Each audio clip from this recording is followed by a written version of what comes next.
Hi hello welcome back to Tanvi vlogs. ఈరోజు మన ఇంట్లో హెల్తీ డ్రింక్ చేసుకుంటున్నాము. చాలామందికి తెలుసు కదండి, బీట్రూట్ అండ్ క్యారెట్ ఎంత హెల్తీయో బాడీకి. ఎర్లీ మార్నింగ్ హెల్తీ డ్రింక్ తాగితే చాలా మంచిదని తెలుసు. సో ఈ బీట్రూట్ క్యారెట్ చాలామందికి జ్యూస్ తాగడం అంటే కొంచెం ఇబ్బందిగా ఉంటుంది, ఎందుకంటే బీట్రూట్ స్మెల్ కొంచెం పచ్చిగా అలా ఉంటుంది. కానీ ఇలా చేసి చూడండి, apple pieces and grapes, black grapes, beetroot, carrot ఇవి మిక్స్ చేసేసుకొని ఇవి జ్యూస్ చేసేసుకుంటే చాలా టేస్టీగా అండ్ హెల్దీ కూడా. ఒక్కసారి ఇలా ట్రై చేసి చూడండి. నేను కొన్ని గ్రేప్స్ వేసాను and half piece apple piece వేసాను, ఒకటి బీట్రూట్ అండ్ ఒక 2 or 3 క్యారెట్ వేసాను.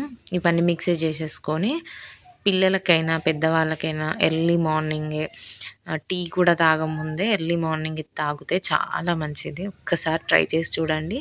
నేను చేసిన మెథడ్లో ఇలా ట్రై చేయండి. దీంట్లోకి ఒక జింజర్ పీస్ యాడ్ చేసుకోండి, అంటే థ్రోట్ ఇన్ఫెక్షన్ ఏమైనా ఉన్నా కానీ క్లియర్ అయిపోద్ది. చాలా బాగుంటుంది, ట్రై చేసి చూడండి. మన ఈ బీట్రూట్ హెల్దీ జ్యూస్ మీకు నచ్చినట్టయితే లైక్ చేసి షేర్ చేయండి అండ్ అలాగే సబ్స్క్రైబ్ చేయడం మాత్రం అస్సలు మర్చిపోకండి. చూసారు కదండి ఎంత రెడ్గా ఉందో, అసలు అది చూస్తుంటే బ్లడ్ లాగా అనిపిస్తుంది కదా. అది ఎలా ఉందో అలాగే మన బాడీకి కూడా బ్లడ్ అలాగే వస్తుంది. డైట్ ప్లాన్లో ఉన్నవాళ్ళు అండ్ జిమ్కి వెళ్ళే వాళ్ళకి ఇంకా హెల్దీ అండి ఈ జ్యూస్. మా ఇంట్లో అయితే బీట్రూట్ క్యారెట్ తెస్తే మాత్రం అది ఖరాబ్ అయిపోయే వరకు అలాగే ఫ్రిడ్జ్లో ఉండాలి, కానీ ఎవరూ తినరు. అండ్ యాపిల్స్, గ్రేప్స్ కూడా మా పిల్లలు కూడా టచ్ చేయరు. సో నేను ఇలా ట్రై చేస్తున్నాను, చాలా టేస్టీగా ఉంటుందని పిల్లలు కూడా తాగుతారు. ఇప్పటి నుండి మన వీడియోస్ కంటిన్యూగా వస్తాయి. అండ్ ఎవరైనా సబ్స్క్రైబ్ చేయని వాళ్ళు ఉంటే ఇప్పుడే సబ్స్క్రైబ్ చేసేయండి.